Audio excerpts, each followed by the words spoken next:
actual size, the magnification of a cell. Thank you. The magnification of a cell under 1 billion times. If you were to print out what you can see, you would require enough paper to cover the entire Manhattan. Manhattan's about 14.25 square miles. You would need so much paper, and what you would see would blow your mind. What you would see is over 1 million entrances to the cell and over 1 million exits. Every single entrance has its own pathway. I'll translate. Pathway from... Sorry, I'm living in America 38 years, but I really can't get used to the accent. So I can teach you English. I'm originally from London, and I get paid for the accent, so I really can't afford to lose it.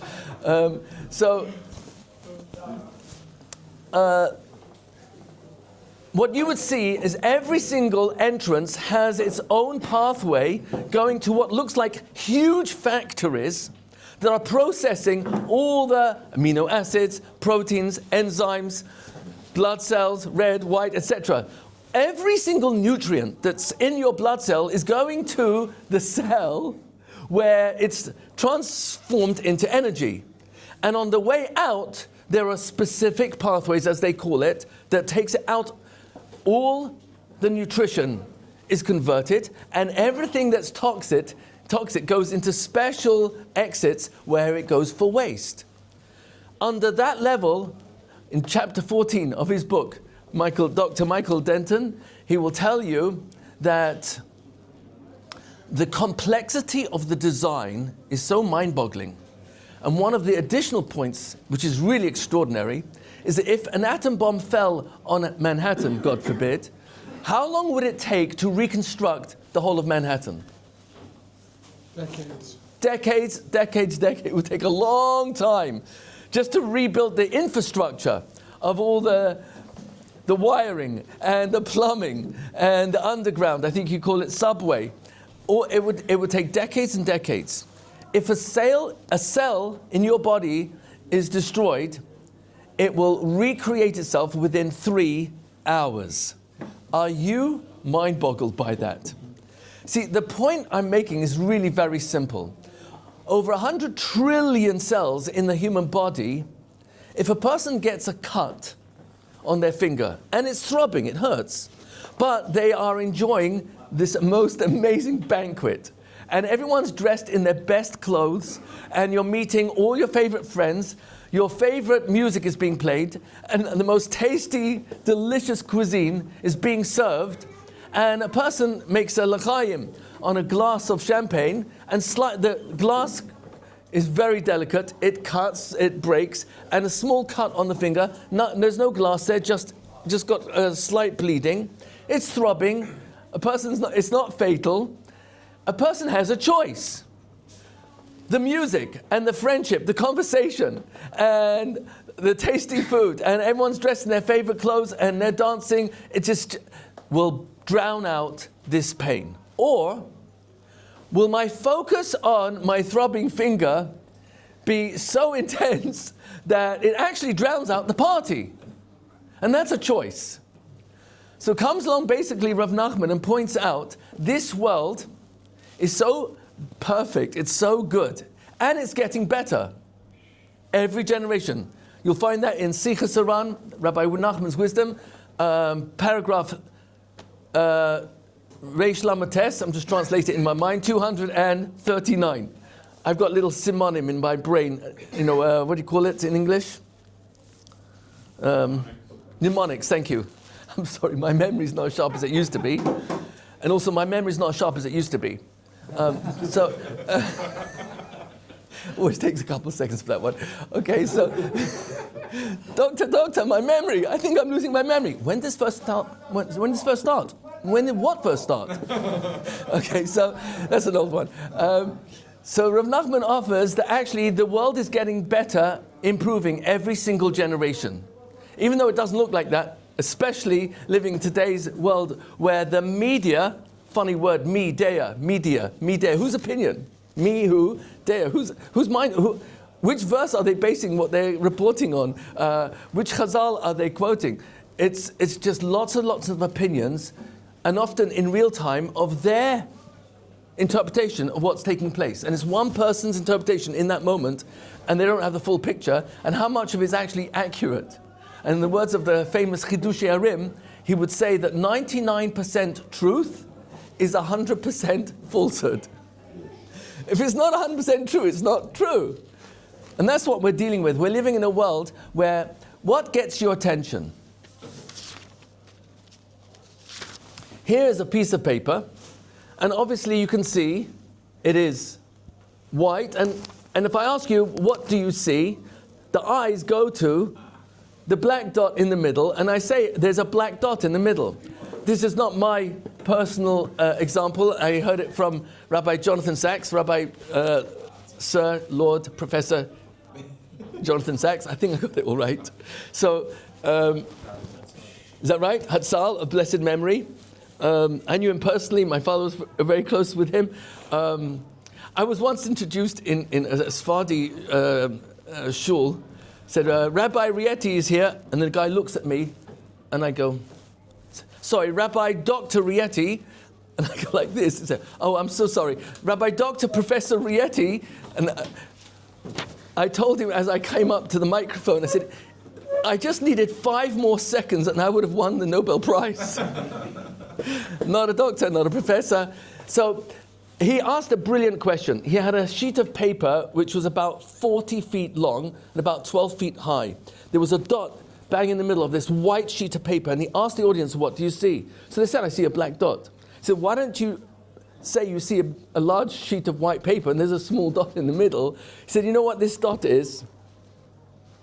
This dot is bad news. Why does bad news get my attention?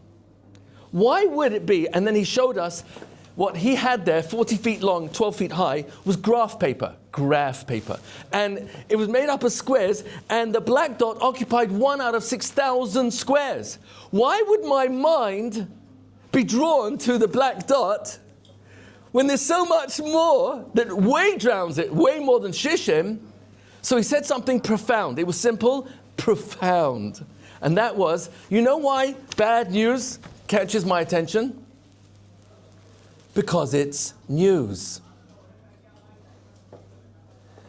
All the good that's taking place in my life, in my wife, in my body, in my spouse, in my house, in my health, in my wealth. I'm a poet and I know it. All the good that's taking place in my life is so obvious, it doesn't get my attention. Because I wake up each morning and I'm breathing and I can see. So if I'm not paying attention, this is what Rav Nachman says in famous Reish Pei Beis 282. Looking for the good that already exists. Search for the good. Why should I search? Because it's there. How much good? As much good as I can find. This is news because it catches my attention. Bad news is news. All the good is not getting my attention. And therefore I can easily fall into the world of complaining. And if I fall long enough into complaining, I might actually fill my mind with anger, complaints, natira, resentment, bearing a grudge, remembering other people's mistakes, remembering my mistakes, and finding people to accuse and blame, complain, compare, deny it's my fault, give excuses why it's everyone else's fault, and before you know it, I'm falling. Here's zone 1. Zone 1 is where you can't get out because you're in it. Your body is in zone 1. Zone 1 is this world. Now, also, we're all going to die. Nobody escapes this world alive. Let's get that clear. But we're all living in zone 1. That was meant to be a joke. No one gets out of this world alive. Never mind. Okay. Zone 1, British humor is not working today. I'll switch to American humor. Because then I'll feel much better that no one's laughing. I recently gave a joke on Zoom and nobody laughed. And then I realized I'm not even remotely funny. Okay, so zone 1 is this world. We're stuck in this world as long as we're here. This is, whatever happens to us is in zone 1.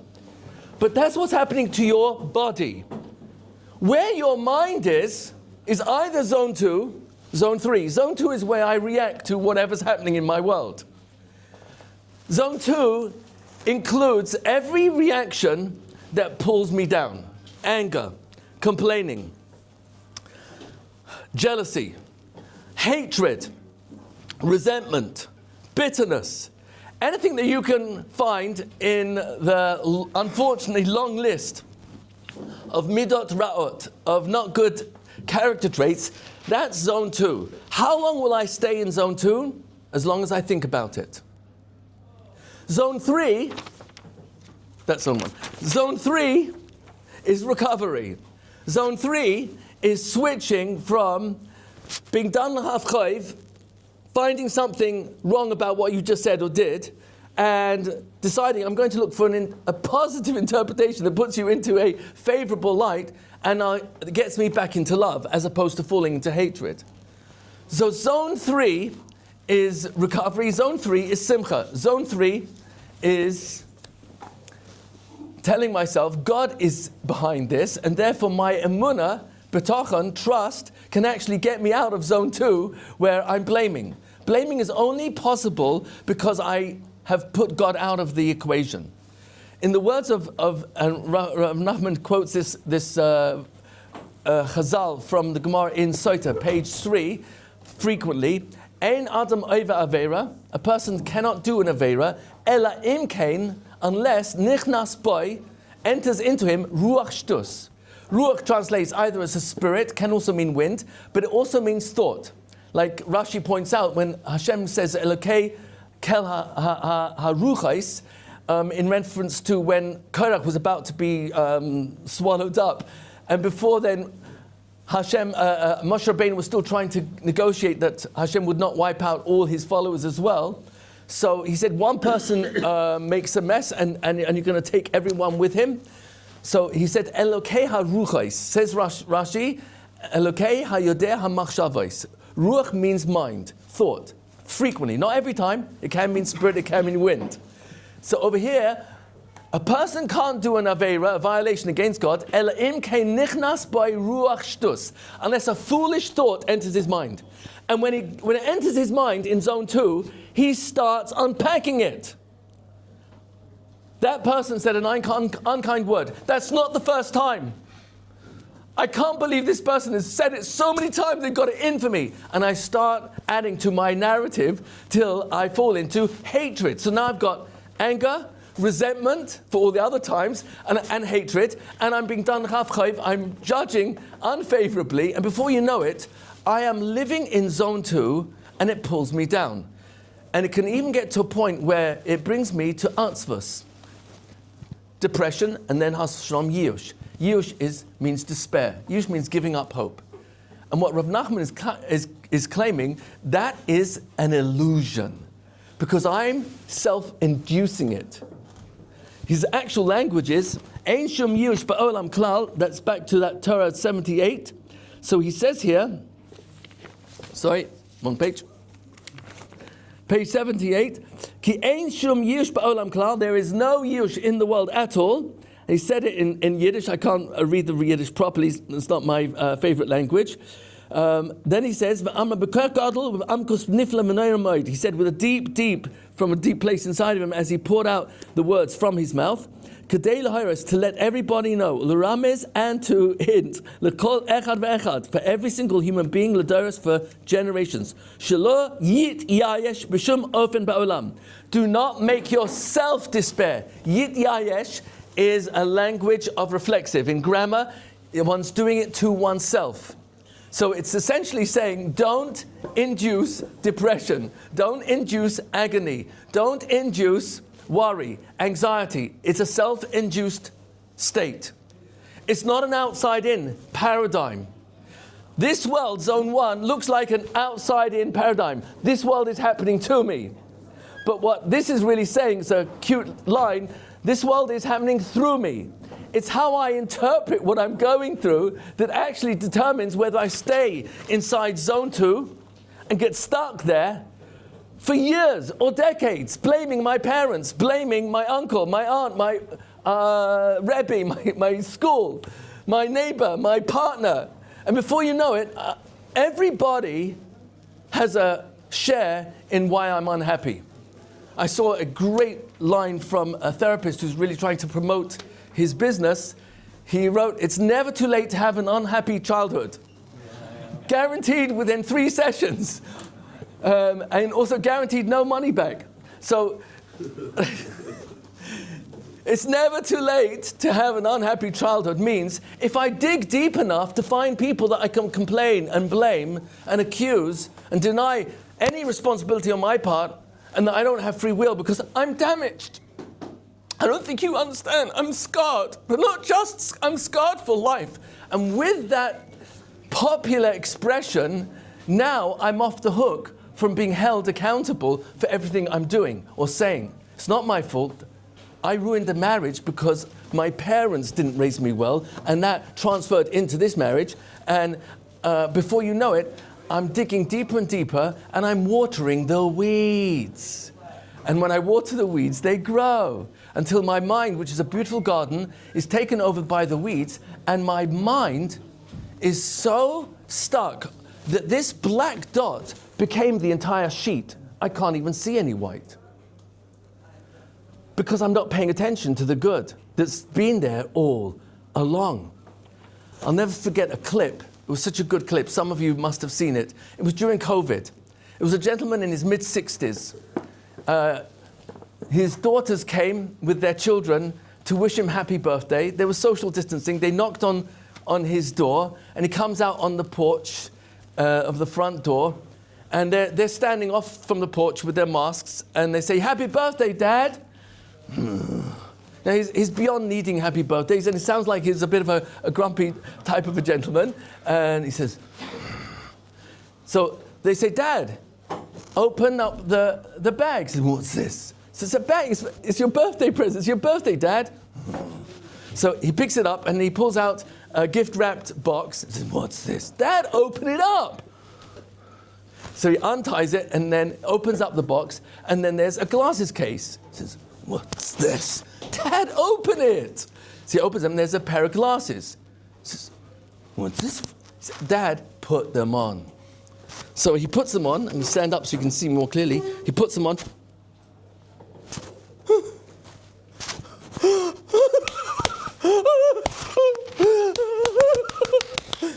It's the first time in his life he ever saw color. He's born colorblind. He never knew blue, green. And for the first time, he's saying in his life, "What a beautiful sky. Trees, the grass." And tears start pouring down his face. And like a child, literally, he's going like this. And he kept going like this with his glasses as a reality check. By the way, those glasses were invented by a Frum Jew, I believe in Teaneck, New Jersey. Second story, related to the first one. This is not a true story, even though it happened. That's from Rabbi Beryl Hatzal. But it was told, I heard it from the mouth of Rabbi Noah Weinberg of blessed memory.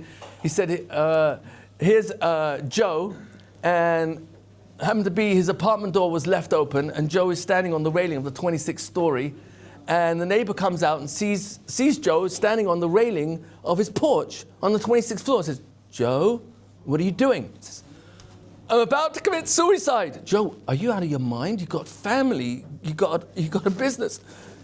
"You don't understand. My wife has no respect for me. My kids show no respect for me. My doctor says I'm overweight. And my boss shows me no appreciation for what I do. I've got nothing in this world. And my solution is down there." Joe, wait a minute. "What do you mean, wait a minute?" "Give me 1 minute, 60 seconds to convince you not to jump." You're going to be crazy. No, 60 seconds. If I don't succeed, I'll help you. You got 50 seconds left. What are you going to tell Joe in 50 seconds? He's your neighbor. You're not super close, but you know him. He's got family. You know his kids. What are you going to say that's so compelling he should stay in this world after him going over in his mind probably thousands of times, life is not worth living? I can't take it anymore. The marriage is downhill. The children, they don't even respect me. So his neighbor said, Joe, let's just pretend for a moment that in addition to your wife sick and tired of you and wanting divorce, and your children showing you no respect, and your boss showing you no appreciation for the hard work you put into the company, let's just pretend for a moment that in addition to all that, you're also born blind. Are you mad? You're making it worse for me. No, one second. Come along with me. I've got 20 seconds left. Joe, you were born blind. And you decide, you know what? Life is not worth living. And so you're on this railing and you're about to jump. You take your last breath. And suddenly your eyes open for the first time. You can see 3D. You see the sky. You never saw the sky before. And you see color. Joe, are you still going to jump? Or are you going to stick around a bit? Start enjoying this world. He says, what's your point? He says, my point, Joe, is that you were born with full eyesight. You'd be willing to stay around because you're now experiencing your eyes, but you've had them all your life. But you weren't paying attention. You weren't counting it. You got fixated on the black spot, the bad news, whatever the bad news is. But if I repeat the bad news enough times, guess what? I can fall into anxiety. I can fall into depression. And then I can fall into despair. And says Rav Nachman, Ein Shum Yiush. The word Yiush is spelled Yud, Aleph, Shin. And those three letters spell out three words. Ein Shum Yiush. In the word Yiush is the actual three words. There is no Yiush. There is no despair. It's a self-induced illusion. I made it up myself. And how far am I ever away from paying attention to the good that's already going on? Because one cell that goes wrong in my body can lead to a horrible chain effect of a disease. And yet, my body, when I go to sleep, digestion is still doing its job. My lungs are still doing its job. My heart takes a bit of a rest, but it's still beating and beating. Oh. Trillions and trillions of cells, trillions of atoms, and it's all doing its job. The problem is, am I paying attention to the good that's already ready in my life, in my marriage, with my kids, with my health? Or do I get so torn apart that I let myself go down the slippery slope of asking God, why are you doing this to me? It's just not right. I give tzedakah, I give charity, I try to be a good Jew. Why are you doing this to me? I try so hard. So comes along Rav Nachman and basically tells us, if I know up front this is an illusion and that it's taking place inside zone 2. Zone 3 is recovery, paying attention to the good. Reb Chaim Brisk, he sometimes fell into depression. It was very mild, and when he did, I heard this from Rabbi Elchanan Tauber, who heard it from an anikel of his.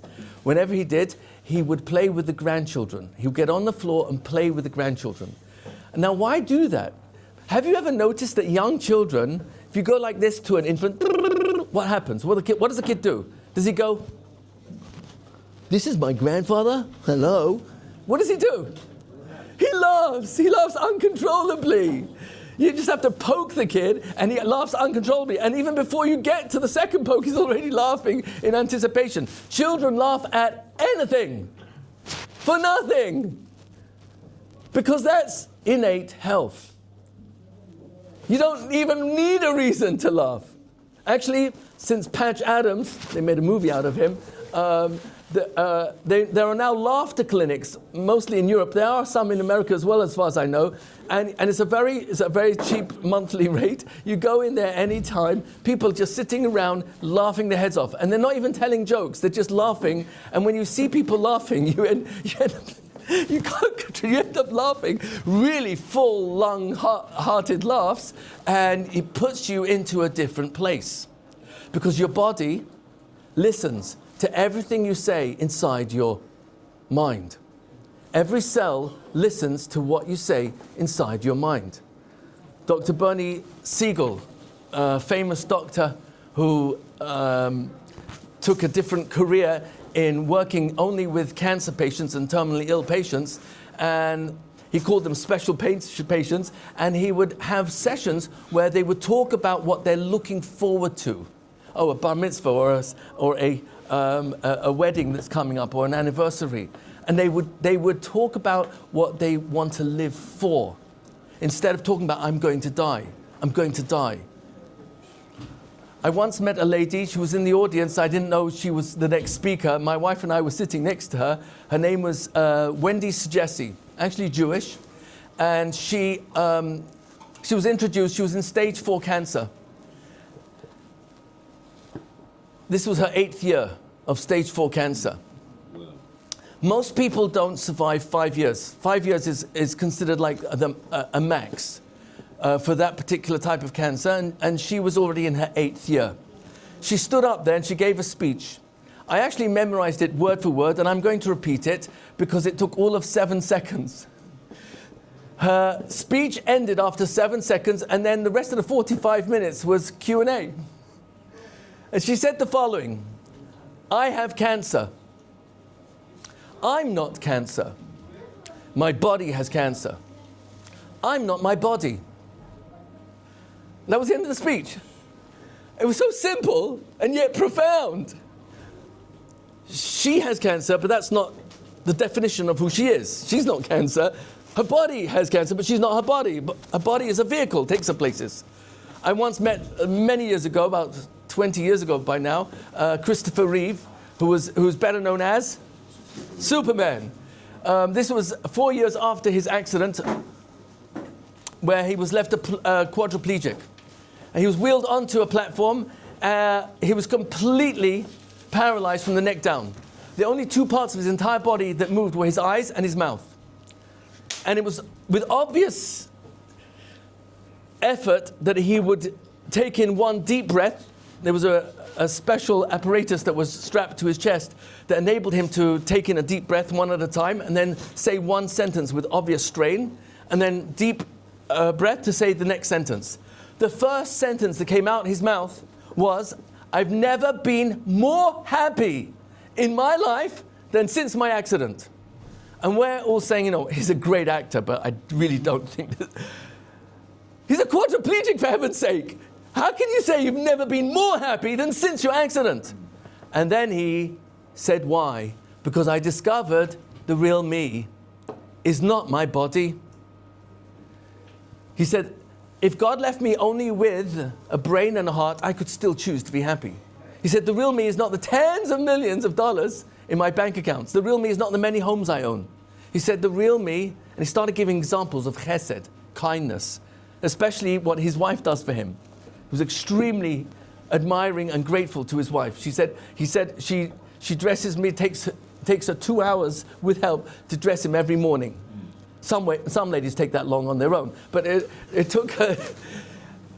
He once said to his wife, why do you still love me? No, he's there in a wheelchair. And he can't do anything. He can't act as a husband and do anything that can help or assist her or be a husband to her. So he said, why do you still love me? And her answer was so simple and profound, he wrote an autobiography based on those words. Because, he said, I love you because you're still you. He wrote his autobiography, Still Me. A pun on the fact that he was physically still, couldn't move. But the real me inside, oh, that's still there, and it got a lot better. What Rav Nachman is selling to us is something extraordinarily simple. If I really know that anxiety is a thought, stress is a thought, traffic cannot stress me out. It really can't. There's no such thing as a car jumping out of line in front of me, going into my brain and pressing my stress button. That's not how God wired us. I've got to be thinking about this long line that I'm waiting to buy a grape juice and a couple of challahs. Half an hour in line. One gentleman said, you know, I'm done, I'm out of here. He said, how can you last so long? Because it's about 30 whatever minutes. I said, you know, this Erev Rosh Hashanah, so I'm treating this as my exercise in patience. I really need this. You know, under communism, there was a guy waiting online. It was 4 hours already, just for a loaf of bread. He said, that's it, I'm done. I'm going to shoot Gorbachev. hold my place. So he goes out, and he comes back a couple of hours later. The line's moved a few places. And so the friend who was holding his place said, did you kill Gorbachev? He said, no, the line there was even longer.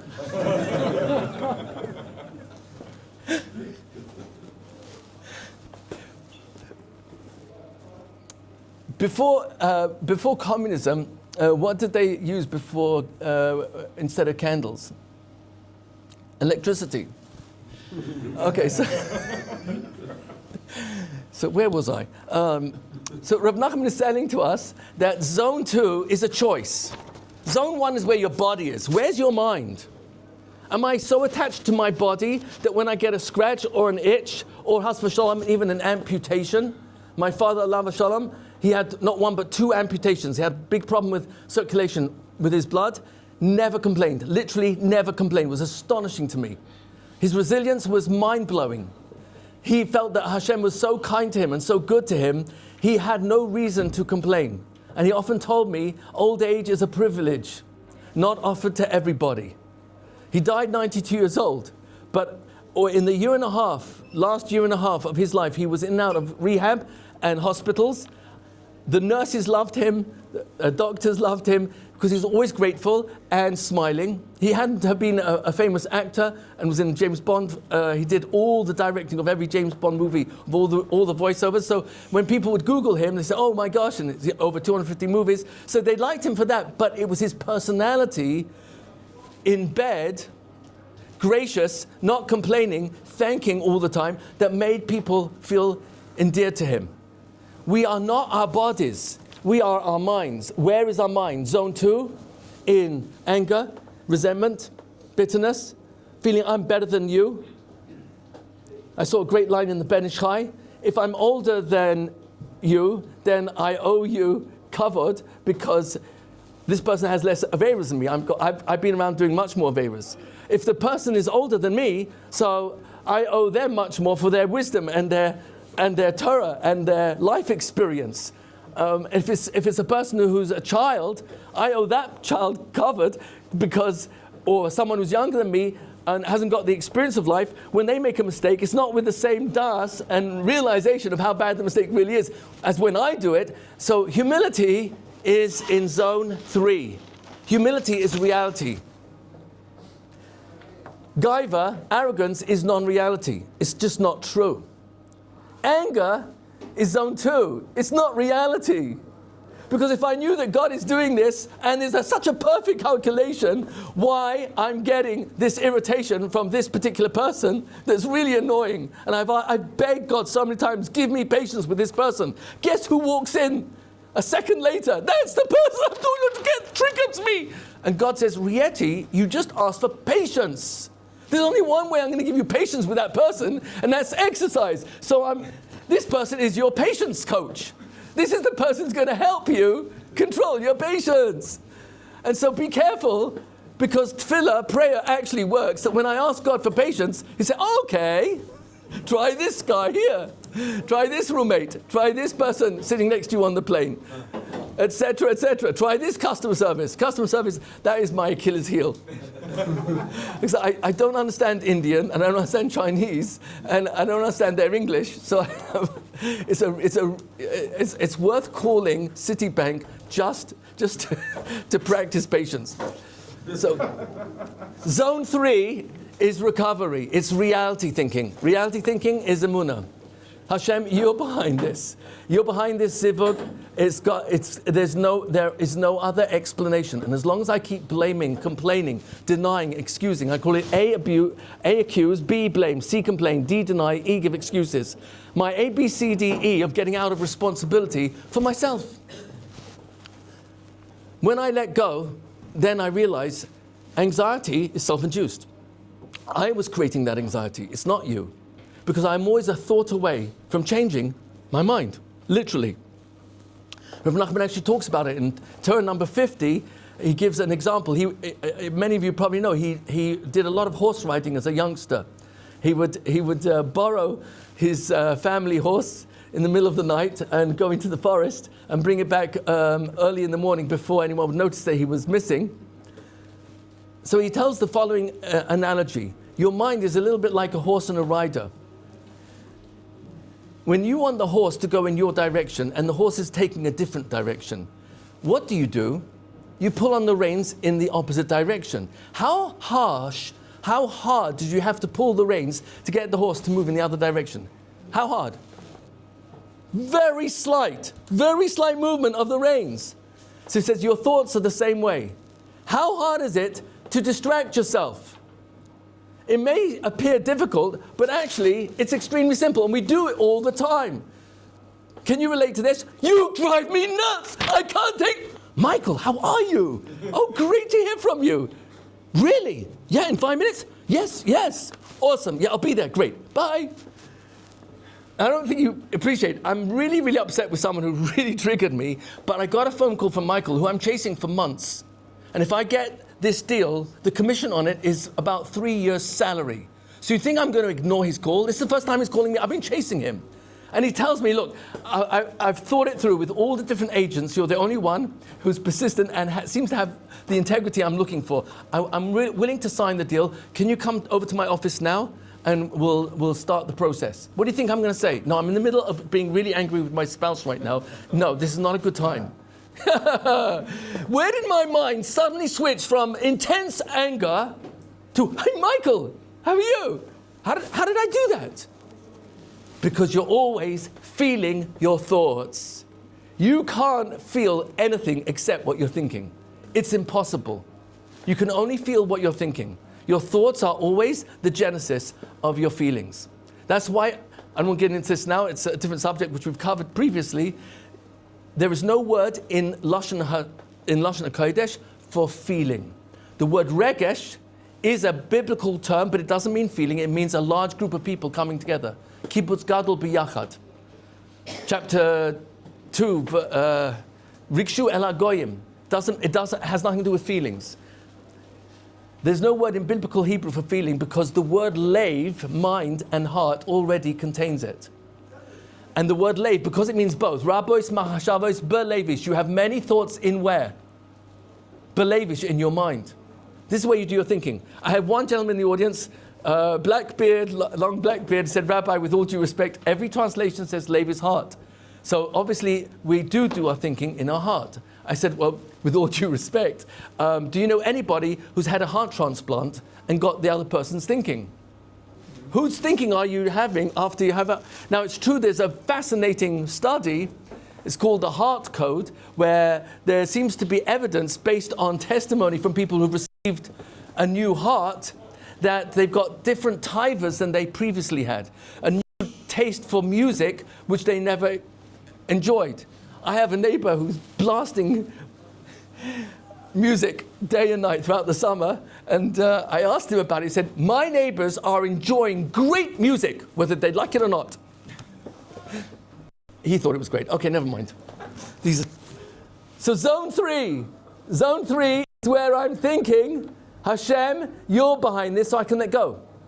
Because now I don't have to talk to my wife or my kids, I can talk directly to you. And when I speak to my wife and kids, I can ask you first, send me the right words.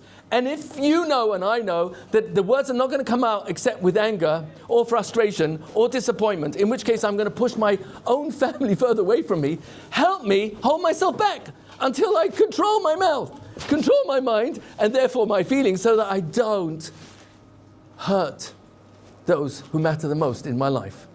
Help me not to get so stuck on that black dot that I look at my family that way and I ignore all the good virtues, qualities in my wife, in my children, in my mother-in-law, in my father-in-law, in my brother-in-law, my sister-in-law.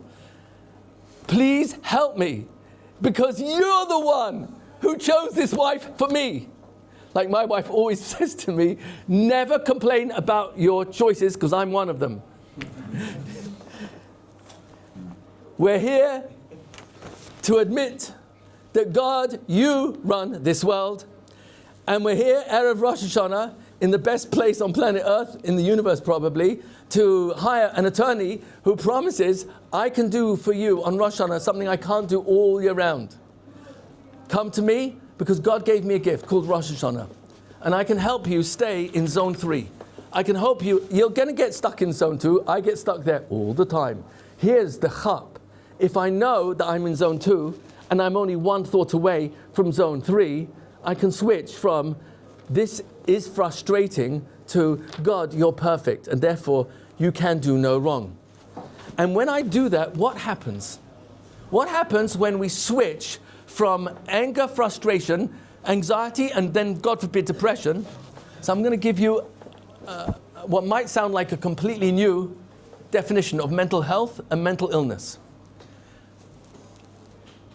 Rav Nachman in Torah number 1 in Likutei Moharan actually says the Yetzer Hara, which is machshavas ra'os. That's what he tells us in lesson number 49. The Yetzer Hara, the evil inclination, that's a Christian translation. The evil inclination actually is something very simple. It's my thoughts.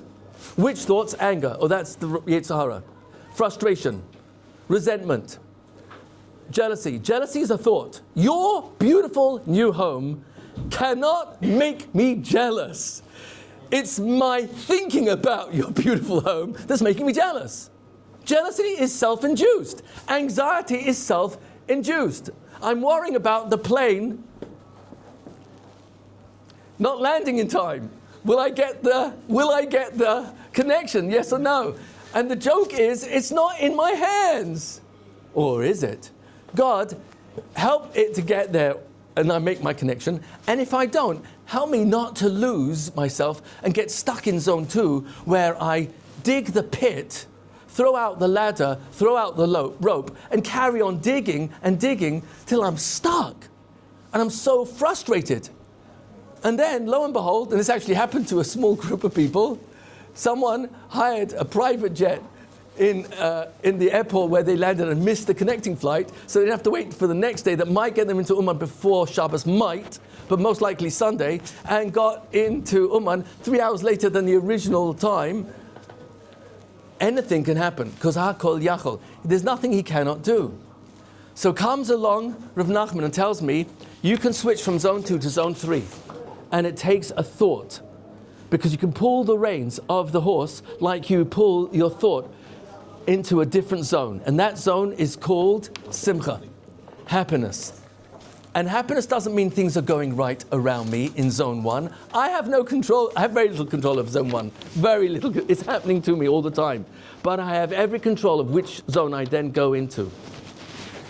Orchat Tzadikim says he never met a Hacham who suffered from worry, from Daiga. The Tosha Rebbe of blessed memory once had a chassid come to him who was standing trial within a few days and was begging the Rebbe to give him a bracha because the outcome of the trial was either a life imprisonment or 18 years, and he was hoping for the 18 years. Hoping. So he's asking the Tosha Rebbe for a bracha, and he told him the words, I'm very worried.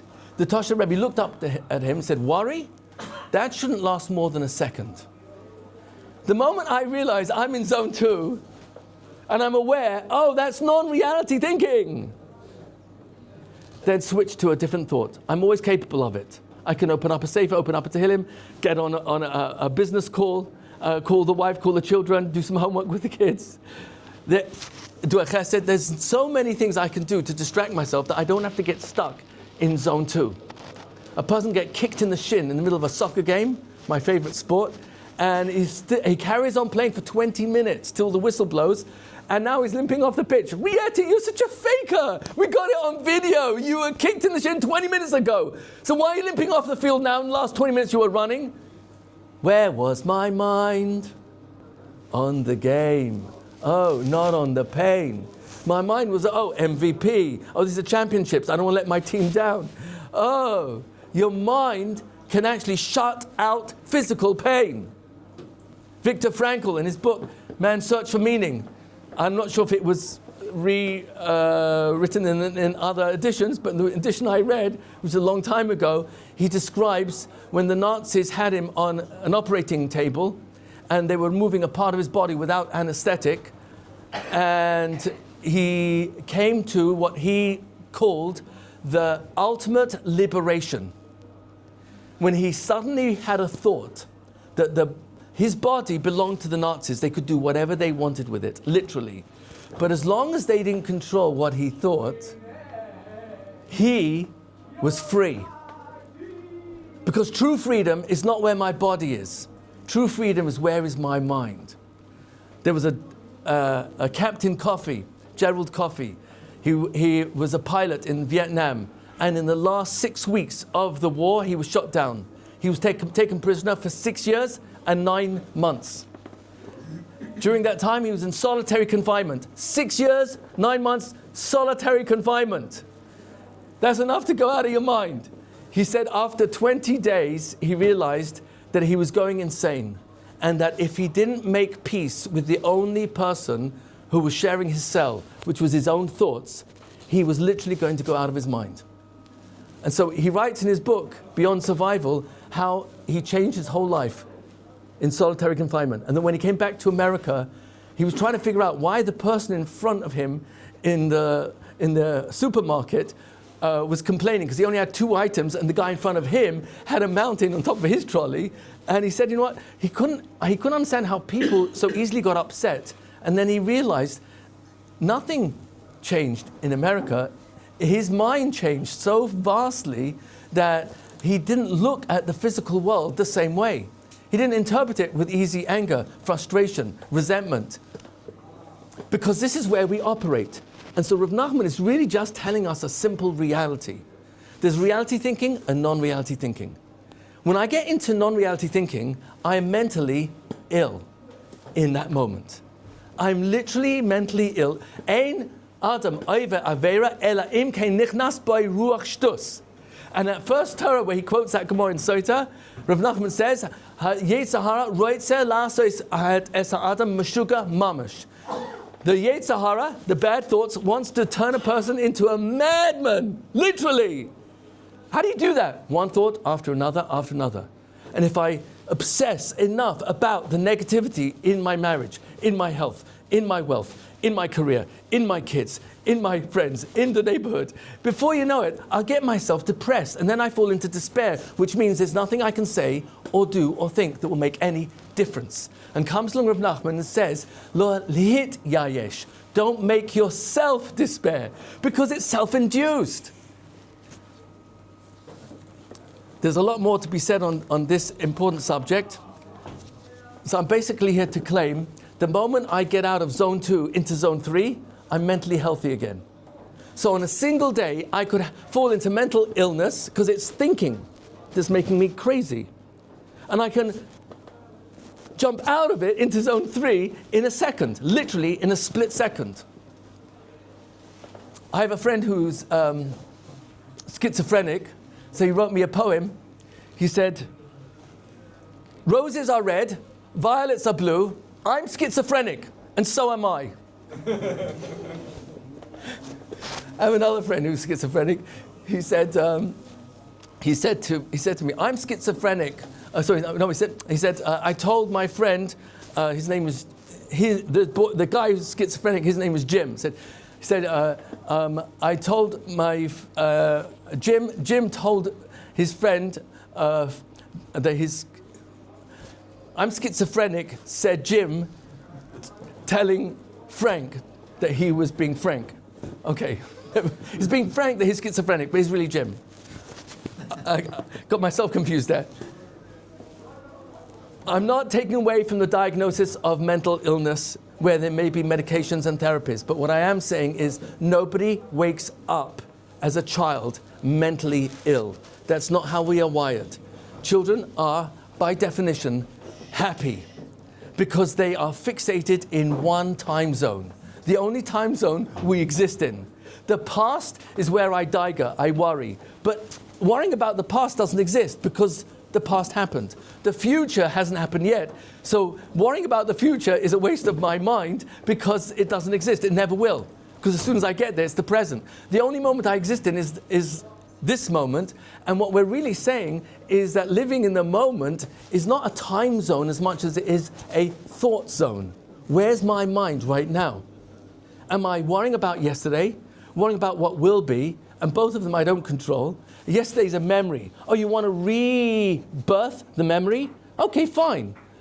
The only way you can give life to a memory is by remembering it now. But it doesn't make it the same memory. I'm not being abused and taken advantage of the same way. But if I talk about it and remind myself and tear your ears off if you've got the patience to listen to the abuse I've been through, you know, I have suffered many, many setbacks in my life, and most of them never happened.